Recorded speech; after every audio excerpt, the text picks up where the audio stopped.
the biggest shift is that the barrier to entry from a technology standpoint is lower for individuals in smaller teams so that you can test, you can iterate, and you can really adopt and dive into the tools and the features and then the associated practices that go along with those to help you scale your team and your impact.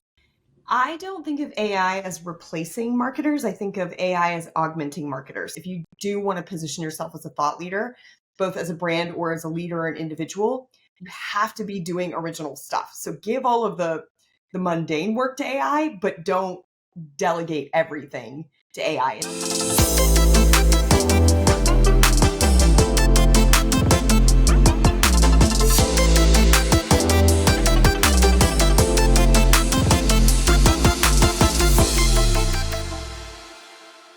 Hello everyone, I am Anubha for MobileAppDaily, and today in our tech series we have Ashley Faus with us. She is an expert in marketing and has been working in this domain for almost 2 decades. Sharing her experiences and knowledge, she has also written for The Time, Forbes, and the Muse. And currently she is working as the Director of Integrated Product Marketing at Atlassian. Thank you for joining us today, Ashley. How are you doing today? I'm good. It's good to be here. I was researching for this interview and I found something very interesting. A product marketing director, a content strategist, storyteller, singer, actor, and even a baker. Can you take us through this fascinating, multifaceted switches that you have made? Sure. So the singing and the baking are hobbies. Those I've been singing and acting for quite a while, but those are actually separate hobbies that I've been doing since I was a kid. And then baking I actually picked up during the pandemic. So those are kind of side hustles. I don't, I do those from a fun perspective. In terms of product marketing and content strategy, I take a really holistic view of the audience journey and thinking about not just how do we sell them a product in the short term, but how do we match problems and solutions for people in the long run? And so that's where kind of that intersection of content strategy and product marketing comes in from a career perspective. Moving forward, it seems that your career trajectory seems to have started from managing multiple businesses as an intern or an agent, and now you are a product marketing director.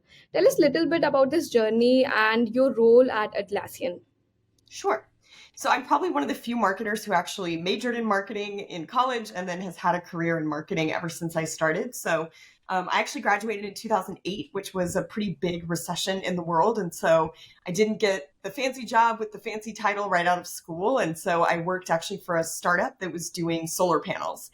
And the big thing that taught me is that I used to think that I would have to love the product, that I would have to love, the problem, that I would have to personally experience, and I would have to personally feel just already have a lot of passion in that area. What that startup taught me is that I can fall in love with different types of problems that maybe I haven't experienced before, or I can fall in love with audiences that maybe I'm not part of.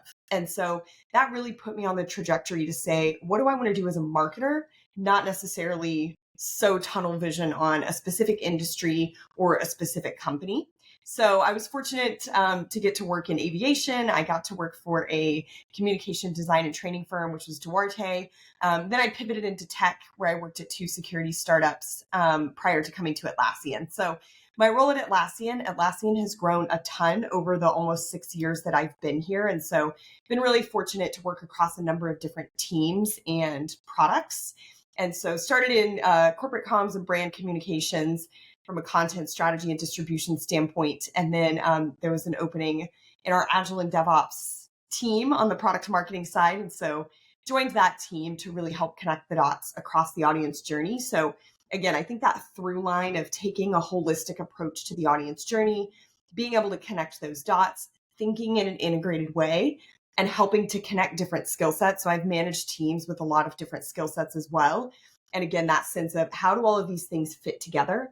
Where are the handoffs? How do we make seamless handoffs for our teams and for our audiences? That's been really the career through line. Wow, interesting. So, from what I understand, that you may have begun with the traditional marketing approaches in product marketing. You now handle integrated approach. So, how would you explain the technological transition in marketing over the years? So obviously the MarTech stack and the MarTech landscape continues to grow.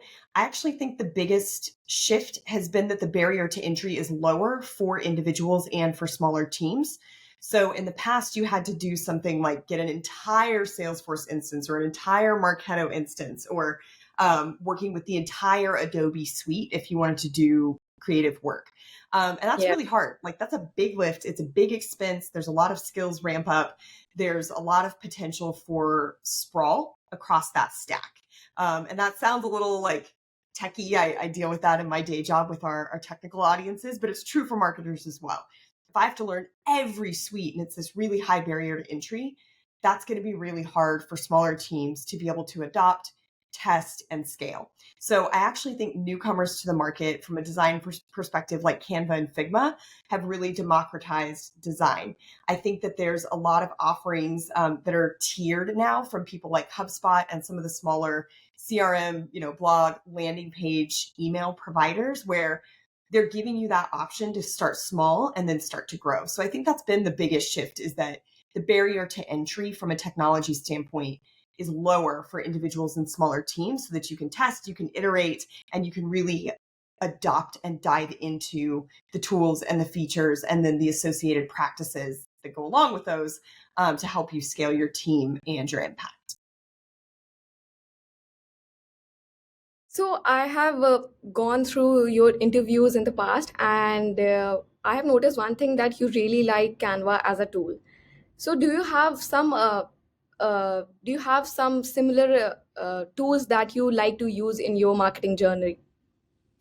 So we use a lot of our Atlassian tools internally. So we have a number of Confluence templates that help us do our product launches. For example, we use Jira Work Management and Jira Product Discovery to prioritize our different ideas and campaigns that we're going to do each quarter. And then once we have those prioritized with effort and impact, we then flow those into Jira Work Management. In some cases, we work through Jira software across our team. So just from like a tactical managing work perspective, that's something that we use a lot internally. We also use a tool called Atlas to update our leadership with all of the updates. So we give them weekly updates and monthly updates on goals, what's shipped, if there's any blockers, what impact we're having. So that's more from a management standpoint. Obviously, we use a number of tools from a social media perspective, from a research perspective, from a customer and sales CRM type tracking perspective. From a data modeling perspective, we use a number of tools, but for the actual core marketing campaigns, product marketing, project briefs, and all of that, we use Confluence, a mix of our tools in the Jira family, and then Atlas for leadership updates. Fair enough. Atlassian is a software development company with products like product marketing management tools. And as product marketing director, what is your integrated marketing approach, and how do you do that in a SaaS organization? Sure. So Atlassian operates in three markets. We have Agile and DevOps, which is where I sit, ITSM, which stands for Information Technology Service Management, and then Work Management, which is for more of our non-technical teams, so HR, finance, and marketing. So we really have to think about the entire portfolio. Even in Agile and DevOps, it's not just developers. It includes platform engineers, it includes team leads, it includes all the way up to the C-suite CIOs and CTOs and how they're thinking across the whole organization. It includes product managers, and in a lot of cases, it includes product marketers, because they're partnering with those technical teams to tell the stories. And so I think the biggest thing is thinking about that, not just from a product standpoint, but from an overall topic and audience standpoint. How are these people relating to each other? What questions are they asking each other? So, for example, the partnership between product marketers and product managers. When you talk about, there's also a relationship between product managers and engineering managers or engineers. So the product marketers are looking at the market, they're looking at the customer needs, they're relaying that to the PMs and saying, here's kind of what we think should be prioritized, that we can actually give back to the market, and they will adopt it. PMs then have to take all of that, add in their own insights and data, and say, okay, here's how we want to prioritize what we're going to build. Then they have to go to engineering and say, what can we actually build, right? If you short circuit that and the engineers are like, we just think this would be cool, well, you're going to miss out on whether or not the customers actually want that. If product marketers go out and just say, we're just going to sell this awesome thing, but they haven't connected back to say, when can we build this? Where is it prioritized in the roadmap? Is it possible for us to build it? Can we support it with a good experience? All of those things have to be connected. But each of those people has a different role in the process and different challenges and pain points in the process. And so when we think about integrated marketing, yes, each person has their role and each person is delivering within their craft. My role is to really look across those and say, what are those intersection points? What is that end-to-end story? And how do we connect that across each of those disciplines, each of those pain points, and each of those solutions, versus really focusing in specifically on demos for one type of product or the roadmap for one very specific feature or the CI/CD pipeline for one very specific application that's in development.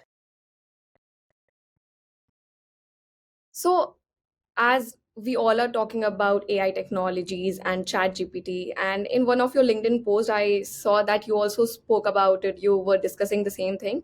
So, what are your thoughts on businesses embracing AI technology in marketing solutions, such as ChatGPT and AI marketing automation tools? Like you said, that everyone in the team has their different roles.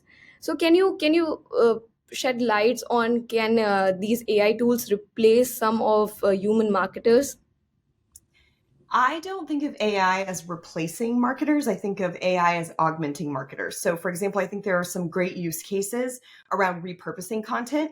In the past, you would have to manually put a transcript through a transcription tool, and then you would have to sit there and try to edit it and make it flow and all of that, right? Something like ChatGPT or a variety of other tools that focus on writing can help turn that content maybe from an interview to long form content. I think that's great. It could maybe take a long form blog post and pull out 10 LinkedIn posts with key takeaways or key stats or something like that. I think that's augmentation. I think that there's a lot of people who don't really want to do that work. Like that's kind of mundane work. And so it Yeah. actually frees you up to do the higher level work. Somebody has to give the original interview. Somebody has to have the original thoughts. Let's let the humans do that. So let's augment. I think the other thing that we've seen it be great for is helping us decide on like email subject lines. Like, give me 10 email subject lines for this type of content. It's exhausting to try to come up with a net new way of saying something. Help us out with landing page headers, right? Like, give us a start, give us 25 landing page H2s. And then we can go through from a human perspective and say, okay, these 10 resonate.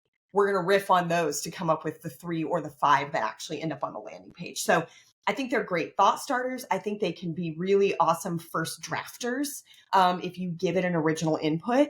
In terms of it actually replacing humans, I don't think so. Like, I had a post on LinkedIn where I was calling out somebody had used AI to just generate comments. And it was just so obvious and it felt so disingenuous because I saw it as a notification. It just lined up all the way down the page. And it was the exact same comment over and over and over again. But basically, it's almost like the personalization tokens from email where it's like, hi, first name. It's like, okay, you just saying, hi, Ashley, companies like Atlassian use insert our tool every day, right? So you can tell when it's not genuine. And I think that that's something that if you really do want to build trust, if you do want to position yourself as a thought leader, both as a brand or as a leader or an individual, you have to be doing original stuff. So give all of the mundane work to AI, but don't delegate everything to AI. It's not there yet. And it's also, again, it's trained on a bunch of data that already exists. So somebody has to, I saw someone the other day said somebody has to create the training data. So I don't think it's going to replace humans anytime soon. Yeah, fair enough. So we all agree on the same point that AI can be good assistant but not replace humans. Yeah. So the kind of emails or messages or comments you were talking about, we all have those, plenty of those in our DMs on LinkedIn and everywhere. Do you have some suggestions for AI tools for marketers? So I've seen a number of tools. We've obviously played around with ChatGPT. We're working on a number of intelligence tools internally. So I have access to some sandbox tools. Atlassian Intelligence, which is our public facing offering for our customers and for our users. So I know there's a number of other ones. I have not explored most of those, in part because I'm curious to see how things shape up. I've seen some great stuff coming from lately.ai, for example, from a social media perspective. I know there's some really interesting stuff from jasper.ai. I would say even the way that Grammarly works, to really help highlight and incorporate some of the style guides, that's more rudimentary, but Grammarly is a great tool for a lot of those kinds of things. So I would say I would be hesitant to recommend a lot of tools, but I would say those are the ones that I've seen stuff come out, and then the tools that I've played with, which would be ChatGPT and Atlassian Intelligence. Those are a couple of really I've seen some interesting things. Again, I don't want people to think that like this is the Yeah, one AI tool to rule them all, right? But as a yeah. way for people to get started, even rev.com, they have a machine generated transcript, which is powered by AI, which is excellent if you just need a quick turn thing to get a first draft. Fair enough, fair enough. I think these are good suggestions for people who just want to try out or test out some AI tools for their journey. Drawing for Drawing from your experience, what are some common pitfalls and mistakes you have noticed people make in their product marketing strategies? Are there any specific challenges that marketers should be aware of and they should avoid it? So there's a couple things. I think first would be never assuming that never assuming problems of your audience, making sure that you're talking to the audience and that you're asking them what problems they have. I think sometimes in an effort to be succinct and clear in our positioning statements and our value props, we get too high level, right? Everyone needs something seamless. I mean, yes, we would all like that. Everyone needs visibility. Yes, we would all like visibility, right? What specifically makes their challenge with visibility or with a disjointed tech stack or set of processes or communication methods across their team? What is the exact problem? Because sometimes we go too high level and it just becomes visibility and seamless, and that's not really helping. So I think that's the first thing. I think the second thing is being too entrenched in strategies that have worked in the past and being kind of unwilling to test or try new things. It can be scary, right? It's not fun to see something fail, but you don't know if it would fail if you don't test it. And so I think allowing time in the timelines and throughout, especially if you're taking in a brand new product to market, allowing that time to figure out, okay, how does this message resonate with this audience? Like we might have product market fit. If we get people in there, we see that they're adopting the product, but we're struggling to get people in there. Let's maybe test some new approaches. It takes a while for stuff to work. And so sometimes you do have to give it that space to breathe, to say, okay, is it actually working? But it takes a little bit of time to get some momentum, or is this strategy not actually working? So just because something worked in the past doesn't mean that it will work this time. So balancing those tried and true tactics with the ability to test and improve, I think that's another big pitfall. And then I think the final pitfall for product marketers specifically is being too far from product. The assumption that the product team is going to go, they're going to build this over there, and then they're going to throw it over the wall to product marketing and be like, hey, we launched.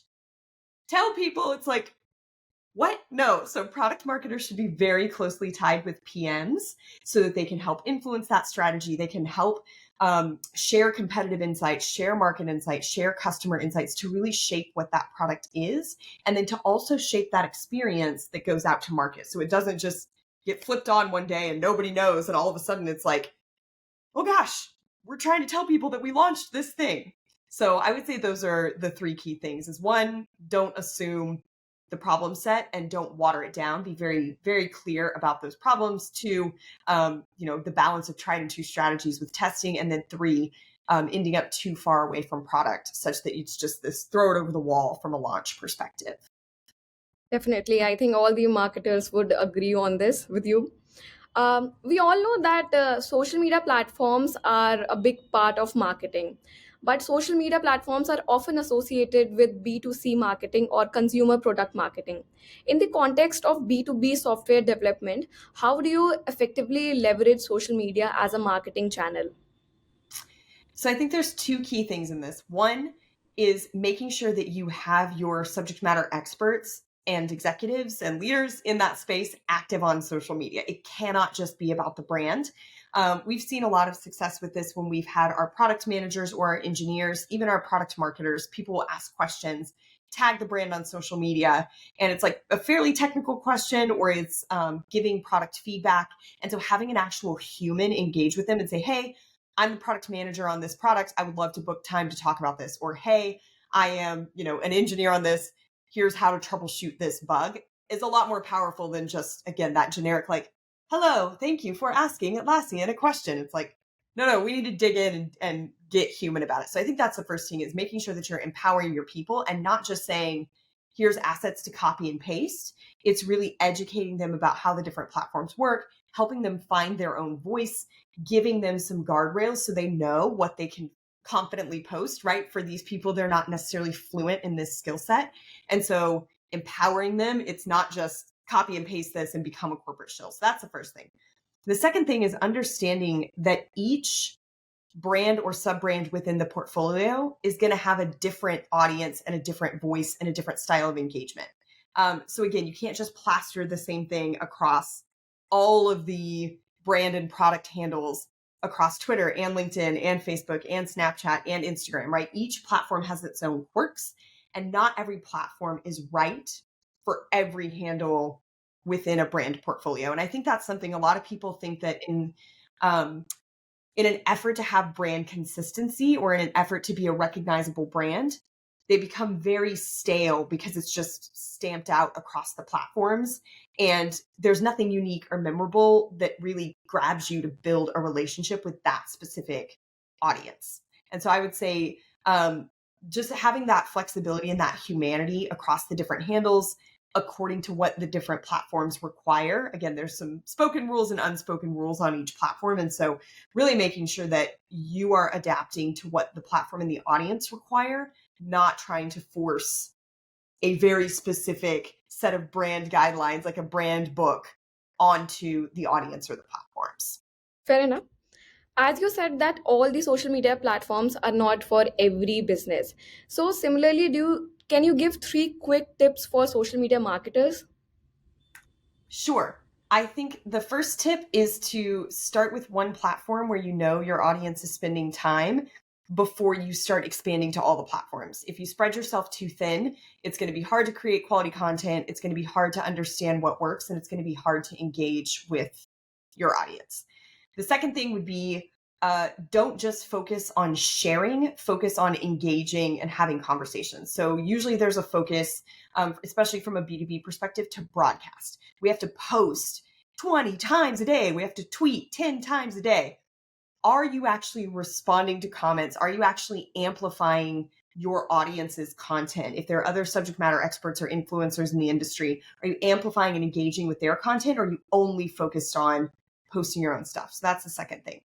Third thing would be optimize for in-feed engagement, not off-platform engagement. So this goes to more of the metrics. A lot of the times when you're talking with teams that are maybe less savvy about social media, they're like, it's all about the click-through rate, or it's all about referral traffic. And that is not how social media works today. It should be more about engagement, affinity, awareness. And so you can measure a lot of leading and lagging indicators, but CTR is going to be a losing North Star metric for you. The platforms don't like you to click off site. The audience doesn't want to click off site. And so if that's your primary goal, you're going to struggle if that's what you're trying to do on social media. So can Instagram also be a transformative tool for B2B marketers? And if yes, then how? I think that it can. I think it really depends on who the audience is. I've seen a number of B2B accounts do really well on Instagram from more of a recruiting perspective and more of kind of an affinity building perspective. People like that behind the scenes look. They like to see what the humans are up to and how they're solving those problems. But again, I think this really depends on who that B2B brand is and what you're using it for. I have not seen it work particularly well for things like deep dive code reviews on Instagram, right? Like that's not generally what that audience is looking for, and that platform is not very well optimized for it. It's, small screens. It tends to be viewed primarily on mobile. And so when you're talking about something like that, it's a lot harder. So I really think it depends, optimizing for the visual images and showing the humanity behind the brand. And I think it does work really well for things like corporate social responsibility, or if there's a nonprofit element to a company, that's great to be able to showcase that. And then also from a recruiting perspective, I've seen it work really well. I do know that there are some products where they are highly visual products, and so they can show, product screenshots and things like that. But generally, the Instagram audience is looking more to be entertained rather than like specifically educated, like they might be on LinkedIn or even on Reddit, where people are like, let me go all the way down the rabbit hole and learn about this thing. So while you were talking about social media platforms for marketing, you mentioned Twitter. And there's a lot that's been happening with Twitter. So do you have any thoughts of it? Has your marketing strategy changed for that platform specifically? Yes. So we are watching it very carefully to understand what's happening. Obviously, there's been a number of changes in terms of verified accounts and how much those cost. Whether or not you should be a verified account, or I think it's a gold account, is what they were calling it for businesses. And so really looking to understand what is the impact of that? What is the statement that makes? So far, we've been keeping an eye on it. We have been continuing to engage on Twitter. A lot of our audience is still there, but we are watching that closely. I think Threads coming online last week was kind of a game changer. And so that's something that we're looking at. We do have a Threads account, and we're trying to figure out, what is that strategy? Does it work in tandem with Twitter? How much of our audience would potentially jump from Twitter to Threads? Does it, is it a separate platform, or does it have a similar strategy? So we are looking at that. We are thinking about that. And that is something that just in general, when you're looking at social media platforms, understanding like, what are the rules of engagement? How are those rules changing? Do you agree with those rules? What does your audience think about those rules? And so really looking to make a smart decision about that as we think about that across all of our different handles. From what I understand, that data-driven decision making is crucial for, especially for marketers. How do you approach data analysis and insights to optimize your integrated product marketing campaigns? And are there any specific metrics or KPIs you focus on?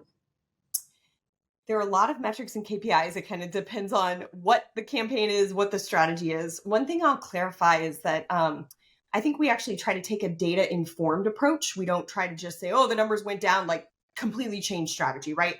The humans behind the screen had to do something. It could be a holiday, it could be a data glitch, right? Like, so go investigate those numbers. Definitely take them and do the full analysis and the full picture.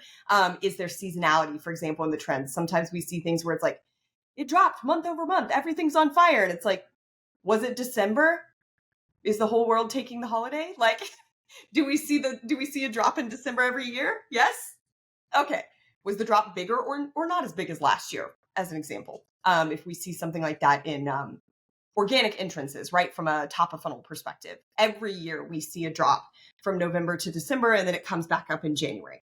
So the drop in November and December is not as concerning as if we look back year over year and we say, okay, it's a bigger drop than it was last year, or it didn't recover as much in January. So taking some of that time trended data, we do look at things like monthly active users and weekly active users to understand, are people coming back to the product? Are they using it? If not, where did we lose them, right? Like, there's people who sign up for an account and never come back to the product. Okay, that's an activation issue. That might be an onboarding issue, right? Did they not understand how to set things up? Or they started using the product, but then they didn't come back. They dropped off after 2 or 3 weeks. Okay, they didn't get enough value. Maybe we need to give them templates. So I think the biggest thing is matching those KPIs with the action you're going to take. Like, it doesn't help. Some of this stuff I see like reams of data and I'm like, what am I supposed to do with all of this, right? Versus saying, okay, if we're losing entrances to the site, it's likely that we're going to start losing signups. That might be a leading indicator that in a few weeks or a few months, depending on how long it takes for somebody to sign up, that we're going to see an impact in signups. Okay, why are we losing entrances? Oh, signups are declining. Okay, well, that's going to show up in our weekly instances or our monthly active users in some amount of time. So where did we lose them? Did we lose them at onboarding, or did we change something, sign up buttons or CTA buttons or something like that? So we look at a number of KPIs across the entire life cycle, from entrances to conversions to signups, upgrade paths. Are people upgrading from free to standard? Are they upgrading from standard to premium? Are they upgrading from free to premium? Okay, why is all of that happening? How are those rates looking month over month, quarter over quarter, and year over year? Are we seeing them adopt new products? Are we seeing them, contract or expand their account sizes? So all of that, we look at that across a number of different products and teams. Wow, that's really insightful. Lastly, we have come to end of this interview, but lastly, I would like to know, like, based on your wealth of experience and expertise, could you share any key lessons or principles you have learned along the way that you believe are essentials for achieving success in marketing? I think the number one principle is be curious. So be curious about your audience, be curious about their pain points, be curious about your market, be curious about your product, be curious about your performance metrics. Just be curious, be willing to go investigate. We have a play in our Atlassian team playbook called the 5 Whys. And it's a pretty standard principle, but you see it with kids all the time, right? It's like, why, why? And so being willing to ask those 5 Whys across your audience, their pain points, the products, the metrics, the market, that is the thing that will start to get you that information. Like, I can teach you how to write. I can teach you how to do SEO. I can teach you about social media marketing. I can teach you about, how to put together a proper project brief, but I can't teach you to be curious. And so I think that's the biggest key, is really that curiosity. All of the rest of the marketing practices and tech, I can teach you, Marketo, right? You can learn a lot of that stuff, but that curiosity is really the key, and it can't be taught. So, curiosity for the win. Yes, curiosity for the win. That's it, Ashley. Thank you for joining us. Everything you said was really insightful. I hope our viewers will find it very helpful in their marketing journey. Yeah, thanks for having me. Thank you so much. Have a great day. You too.